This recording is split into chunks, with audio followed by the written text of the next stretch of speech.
Hola, muy buenas tardes y bienvenidos un día más a uno de mis vídeos. Como dijimos en el vídeo anterior, el tema que vamos a tratar hoy va a ser el conductismo. ¿Pero qué es el conductismo? Pues para eso tenemos que remontarnos a antes de que surgiera el conductismo. Antes del surgimiento de la corriente conductista, Descartes ya afirmó la existencia de dos tipos de conductas, la voluntaria y la involuntaria. Voluntaria de forma consciente, involuntaria, reacciones automáticas o movimientos reflejos. Muy importante. Podemos meternos ya en los supuestos del conductismo. El conductismo afirma que la conducta se debe a factores ambientales. El aprendizaje se produce por la asociación de experiencias o condicionamiento. Dentro del conductismo existen diferentes enfoques, pero podemos enumerar los supuestos básicos compartidos. Por un lado tenemos que los mecanismos asociativos son comunes a todas las especies. Por otro lado, la objetividad del aprendizaje se estudia mediante estímulos y respuestas. No pueden estudiarse los procesos internos, por lo que se excluyen. Lo que no se ve, no existe. Por otro lado, el aprendizaje siempre produce un cambio en la conducta. Afirmamos que se ha aprendido si se ve un cambio en el comportamiento. Si no, no se ha aprendido. Por otro lado, afirma que nacemos con la mente en blanco o tabula rasa. Vamos adquiriendo el conocimiento mediante las experiencias ambientales. Más se sustituye el término de aprendizaje por condicionamiento. El condicionamiento debe explicar todas las conductas a través del menor número de principios posibles. La conducta provocada se produce cuando se dan una serie de reacciones desencadenadas automáticamente por un estímulo ambiental específico sin asociación previa. Su función es adaptativa. Pueden ser simples como el arco reflejo o complejas como las reacciones emocionales, y para que estas conductas tengan lugar, intervienen tres tipos diferentes de neuronas. Las neuronas aferentes o sensitivas encargadas de transmitir la información sensorial al sistema nervioso central. Las neuronas eferentes o motoras encargadas de transmitir los impulsos del sistema nervioso central a los músculos para su ejecución. Y las interneuronas, que con reacciones reflejas pueden ser modificadas de dos maneras debido a la plasticidad cerebral: por habituación o sensibilización. La habituación sería la exposición reiterada a un estímulo que provoca una habituación del sistema nervioso, lo que desencadena una falta de respuesta. Por otro lado, la sensibilización sería un incremento de la reacción refleja ante la presencia de un estímulo nocivo.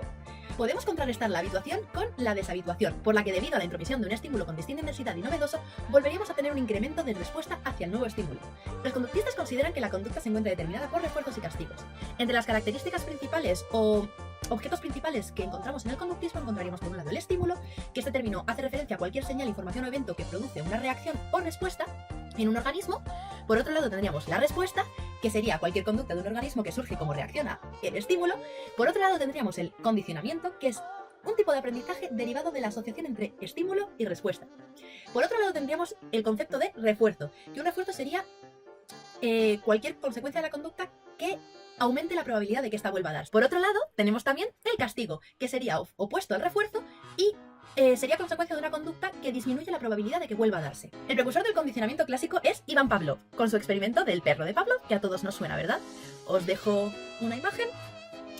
Pavlov dedujo que este condicionamiento se había producido mediante la exposición reiterada a un estímulo neutro, asociado a un estímulo incondicionado, dando lugar a una respuesta incondicionada. De este modo, el estímulo neutro pasa a ser un estímulo condicionado, que provocará una respuesta condicionada. En un inicio, las investigaciones de Pavlov consistieron en la observación de la salivación de un perro al presentarle comida, reflejo de salivación. Más adelante, Pavlov empezó a aplicar distintos estímulos, auditivos y visuales, que entonces eran neutros. Justo antes de servirle la comida al perro, sus resultados indicaron que tras varias aplicaciones, el animal asociaba los estímulos, ahora condicionados, con la comida. Y Pavlov llamó a esto reflejo condicionado. El estímulo incondicionado es un estímulo que de manera automática provoca una respuesta emocional o fisiológica en el organismo, siendo esta una respuesta incondicionada. La respuesta incondicionada es la respuesta que ocurre en el organismo de manera automática, cuando está presente un estímulo incondicionado. Para Pavlov sería la cantidad de saliva que el perro segregaba cuando se le presentaba la comida. El estímulo neutro es un estímulo que cuando está presente en el medio no provoca ningún tipo de respuesta en el organismo. Cuando un estímulo neutro se ha asociado temporalmente con un estímulo incondicionado, este pasa a ser estímulo condicionado, ya que es capaz de provocar por sí mismo una respuesta parecida a la que provocaba el estímulo incondicionado. La respuesta condicionada es la respuesta que aparece al presentarse solo el estímulo condicionado. Es una respuesta aprendida ante un estímulo que antes era neutral.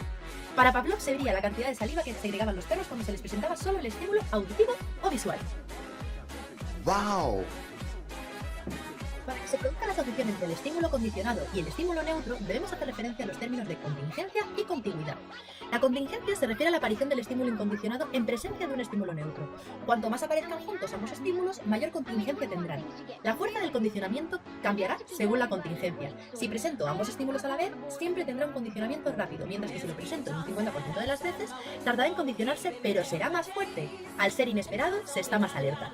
La contigüidad por su lado, se basa en presentar el estímulo incondicionado y el estímulo neutro en el mismo espacio temporal. Funciona de manera favorable cuanto más corto sea el tiempo de espera. Es muy eficaz debido a la intolerancia a la frustración o incertidumbre. Existe una serie de factores que influyen en los estímulos. Los factores relacionados con el estímulo incondicionado serían, por un lado, la tipología, que dependiendo del tipo de estímulo incondicionado, la fuerza del condicionamiento dependerá de la fuerza motivadora del estímulo.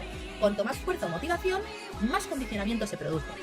En segundo lugar, tendríamos la intensidad del estímulo. A mayor intensidad del estímulo, mayor fuerza del condicionamiento. Y en tercer lugar, tendríamos la duración de la presencia del estímulo. A mayor número de exposiciones, mayor fuerza del condicionamiento. Por otro lado, tendremos los factores relacionados con el estímulo condicionado. Por un lado, tendríamos la naturaleza. La eficacia dependerá de la validez ecológica del estímulo. Es decir, que el estímulo condicionado forme parte del contexto. Por otro lado, tendríamos la intensidad. A mayor intensidad del estímulo, mayor fuerza del condicionamiento. La intensidad se refiere a la magnitud del estímulo condicionado. En tercer lugar, tendríamos la discriminabilidad del estímulo en relación a los demás estímulos, que es la capacidad de discriminar el estímulo condicionado de dos maneras: mediante el ensombrecimiento o el supercondicionamiento. El ensombrecimiento sería el aumento de exposiciones de uno de los dos estímulos condicionados que debilita la fuerza del condicionamiento del otro, mientras el supercondicionamiento sería un descenso de las exposiciones de uno de los estímulos condicionados que aumentaría la fuerza del otro. Tendríamos que mencionar también los fenómenos básicos del condicionamiento clásico, que vamos a mencionar a continuación. Por un lado tendríamos en primer lugar la extinción. La extinción ocurre cuando la respuesta condicionada deja de aparecer en presencia del estímulo condicionado, porque dicho estímulo se ha presentado repetidamente sin el estímulo incondicionado. En segundo lugar tendríamos la recuperación espontánea, que sería, tras ser extinguida la respuesta condicionada, podría volver a aparecer, aunque de forma más débil, ante el estímulo condicionado, después de haber transcurrido un periodo desde la extinción. En tercer lugar tendríamos la discriminación del estímulo. Somos capaces de discriminar ante qué estímulo producir respuesta, aun siendo estos muy parecidos. En cuarto lugar tendríamos el condicionamiento de orden superior o de segundo orden. Se produce cuando un estímulo condicionado previamente, estímulo condicionado 1, se asocia a un estímulo inicialmente neutro que pasa a estar condicionado, estímulo condicionado 2, siendo capaz de provocar una respuesta condicionada 2 similar a la del primer estímulo. Respuesta condicionada 1 provocada por el primer estímulo, estímulo condicionado 1. En quinto lugar tendríamos el precondicionamiento sensorial. Se presentan originalmente dos estímulos neutros, estímulo neutro 1 y estímulo neutro 2. Después uno de ellos es asociado con un estímulo incondicionado 1, convirtiéndose en un estímulo condicionado y provocando una respuesta condicionada. El precondicionamiento sucederá cuando se presente el segundo estímulo.